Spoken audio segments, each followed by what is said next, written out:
हे anime lovers, anime speaker पे आप सभी का स्वागत है। तो हम स्टार्ट करेंगे पैरासाइट के एपिसोड नंबर 6 को। एपिसोड के स्टार्टिंग में हम शिनिची की मॉम को देखते हैं जो कि अपनी ब्लेड से शिनिची के पेट पे मारती है। शिनिची की काफी ज्यादा बुरी हालत हो जाती है। तभी शिनिची नीचे गिर जाता है और फिर शिनिची की मॉम मिकी को बोलती है मैंने इसके हार्ट को डैमेज कर दिया और अब ये मर चुका है और अब कुछ ही मिनट में तुम भी मर जाओगे। और एक और बात, अब तो तुम्हें ये एक्सेप्ट करना ही होगा कि तुम एक अनसक्सेसफुल पैरासाइट हो क्योंकि तुमने उस लड़के के सिर पे टारगेट नहीं किया था। कह के वहाँ से पैरासाइट चला जाता है। तभी मिकी सोच रहा होता है कि शिनिची के तो हार्ट पे कट लगा है, अब तो ये इतनी जल्दी रिकवर भी नहीं हो सकता। तभी मिकी एक हर्ट फॉर्म करता है। स्कर्ट को बंद करने के लिए शिनिची की बॉडी के अंदर चला जाता है और कुछ ही देर में शिनिची का हार्ट पंप करने लग जाता है। तभी हम देखते हैं शिनिची सांस लेना दोबारा से स्टार्ट कर देता है। तभी मिकी सोच रहा होता है कि ये प्रोसेस तो काम कर गया लेकिन शिनिची को अभी रिकवर होने में काफी टाइम लगेगा। उसके बाद नेक्स्ट सीन दिखाया जाता है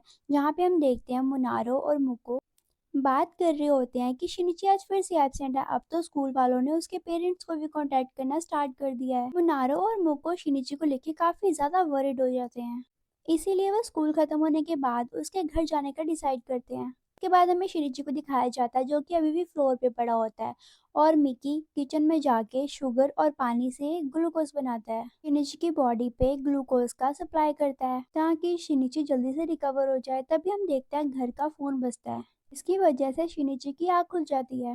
तभी वो उठ जाता है और वो उठते ही अपने ग्लासेस को पहन लेता है। वो तो बहुत ही ज्यादा सरप्राइज हो जाता है क्योंकि उसको बिना चश्मे के ही काफी ज्यादा क्लियर दिख रहा होता है। तभी शिनिची वॉशरूम में जाता है और अपनी शर्ट उतार के मिरर में देखता है कि चोट थी वो काफी हद तक सही हो चुकी थी। तभी शिनिची अपना राइट हैंड देखता है और वो सोचता है इसमें जरूर मिकी का हाथ है। तभी शिनिची को वो टाइम याद आता है जब उसने अपनी मदर को एक पैरासाइट में देखा था। तभी शिनिची रोने लग जाता है और वो कहता है ये ड्रीम नहीं था, ये तो सब कुछ रियल था। बाद हम देखते हैं फोन फिर से रिंग होता है और तब शिनिची वो फोन उठा लेता है। तभी फोन पे एक लेडी बोल रही होती है, वो कहती है मैं हॉस्पिटल से बोल रही हूँ, के फादर हॉस्पिटल में एडमिट है। जब शिनिची हॉस्पिटल के लिए निकलने वाला होता है तभी वो गेट खोलता है और बाहर देखता है कि मुनारो खड़ी होती है। मी मुनारो बोलती है कि मैं तो बस ये देखने आई थी कि तुम्हारे पेरेंट्स घर पे नहीं है और तुम ठीक तो हो ना, और तुम काफी दिनों से स्कूल भी नहीं आ रहे। तभी शिनिची मुनारो को बताता है कि उसके डैड का एक्सीडेंट हो चुका है इसलिए वो कुछ दिन तक स्कूल नहीं आ सकेगा। तभी मुनारो थोड़ी सी इमोशनल हो जाती है। वो कहती है शिनिची तुम वापस आओगे ना? तभी शिनिची कहता है हाँ, और फिर शिनिची अपनी मॉम के बारे में सोचने लग जाता है कि मेरी मॉम के ऊपर जिस पैरासाइट ने कब्जा किया है मैं उसको मारना चाहता हूँ। हॉस्पिटल जाते हुए शिनिची अपने डैड को लेके काफी ज्यादा टेंशन में होता है। वो सोच रहा होता है आखिरकार उस पैरासाइट को हमारा एड्रेस कैसे मिला। तभी हम देखते हैं शिनिची के साथ एक गर्ल बैठी होती है। वो उसे परेशान देख के उससे पूछती है क्या तुम ठीक हो? फिर शिनिची उस गर्ल से पूछता है क्या तुम साकुरा साकरी से हो? और उस गर्ल के हाँ बोलने पे शिनिची उस गर्ल से एड्रेस पूछता है हॉस्पिटल का। तभी हमें शिनिची के डैड का सीन दिखाया जाता है जहाँ हम देखते हैं कि शिनिची के डैड से पूछताछ चल रही होती है। तभी शिनिची के फादर इन्वेस्टिगेशन ऑफिसर से पूछते हैं क्या तुम्हें मेरी वाइफ की बॉडी मिली? तभी एक पर्सन बोलता है हमारे ख्याल से आपकी वाइफ अभी भी जिंदा है, और वो ये भी बताते हैं कि उनकी वाइफ को किसी से बात करते हुए देखा था। उसके बाद शिनिची के डैड ये सुन के काफी ज्यादा शॉक्ड हो जाते हैं। तभी वो डॉक्टर ये सब कुछ ऑब्जर्व कर रहा होता है और वो कहता है और बोलता है शायद मिस्टर इगुनी इस एक्सीडेंट की वजह से ड्रीम और रियलिटी में कुछ समझ नहीं पा रहे हैं। और तभी यहाँ पे शिनिची आ जाता है और वो अपने डैड से अपनी मॉम को लेके बात करता है। वी शिनिची की चेस्ट में पेन होने लगता है। शिनिची घबरा जाता है और वो अपने डैड से पूछता है क्या आपने उसे देखा था जिसने मॉम को मारा था? वी शिनिची के डैड कहते हैं कि मैं कंफ्यूज हो रहा हूँ, मुझे कुछ समझ नहीं आ रहा है क्योंकि डॉक्टर कह रहे हैं कि मैं ड्रीम और रियलिटी में कुछ समझ नहीं पा रहा कि मेरे सिर पे काफी गहरी चोट लगी है इसलिए। तभी शिनिची के डैड कहते हैं डॉक्टर ने बोला जब तक मैं ठीक नहीं हो जाता तब तक मैं हॉस्पिटल में ही रहूंगा और तुम मेरी टेंशन मत लो, तुम घर जाओ। ये बात सुन के शिनिची काफी ज्यादा गुस्से हो जाता है। डैड आप ऐसा कैसे कर सकते हैं, आपको पता है ना कि मॉम को किसी मॉन्स्टर ने मारा है। तभी उसके डैड कंफ्यूज हो जाते हैं और वो कहते हैं शिनिची मुझे नहीं पता मैंने ये सब को तुम्हें क्यों बोला और मुझे अब कुछ समझ नहीं आ रहा। फिर शिनिची अपने डैड को इतना परेशान देख के इस टॉपिक को यहीं पे छोड़ देता है और वो सोचता है किसी ना किसी दिन मुझे अपने डैड को तो सब कुछ बताना ही होगा। अभी शिनिची वहां से जाने लगता है और तभी वो सोचता है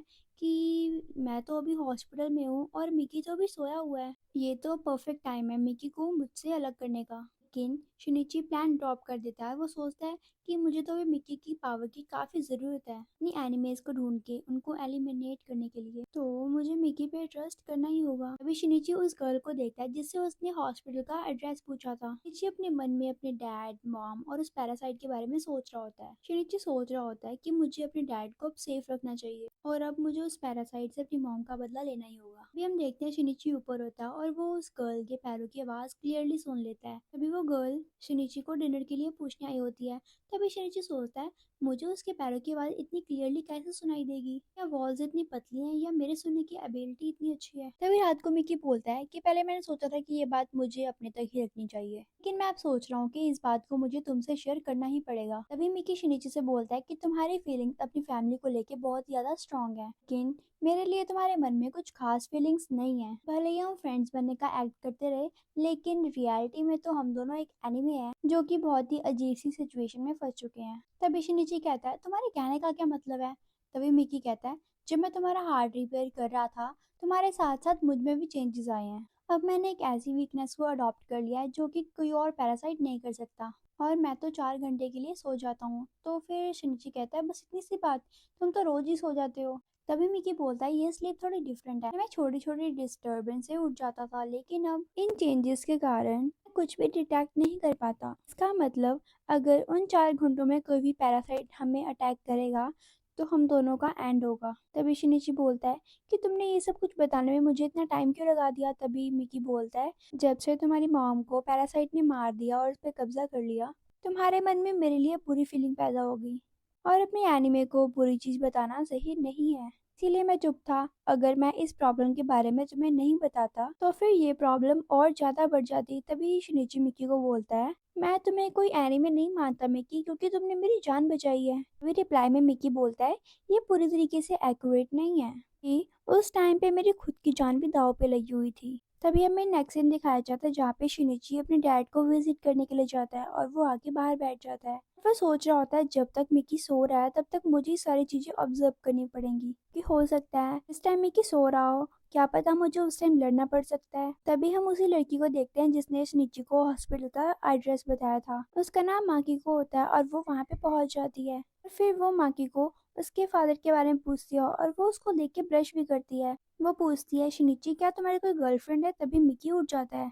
तभी वो बताता है शिनिची मैंने एक पैरासाइट को महसूस किया है जो कि 300 किलोमीटर की दूरी पे है। तभी शिनिची माकीको से बीच का डायरेक्शन पूछता है और वो भागने लगता है।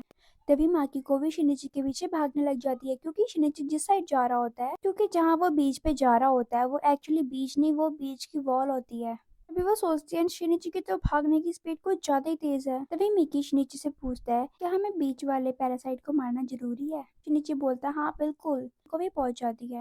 वो देखती है शिनिची एक ही जंप पे वॉल के ऊपर पहुंच जाता है। शिनिची उस पैरासाइट के पीछे पीछे भागने लग जाता है। तभी मिकी शिनिची को कुछ बताने की कोशिश करता है, लेकिन शिनिची मिकी को चुप होने के लिए बोलता है और वहाँ पे पैरासाइट के पास पहुंच जाता है। सो गाइस, इसी के साथ ये एपिसोड यहीं पे खत्म होता है। अगर आपको जानना है कि एपिसोड के आगे क्या हुआ तो मेरे चैनल को सब्सक्राइब करें, लाइक कमेंट करना ना भूलें। मिलते हैं अपनी नेक्स्ट वीडियो में, तब तक के लिए टाटा।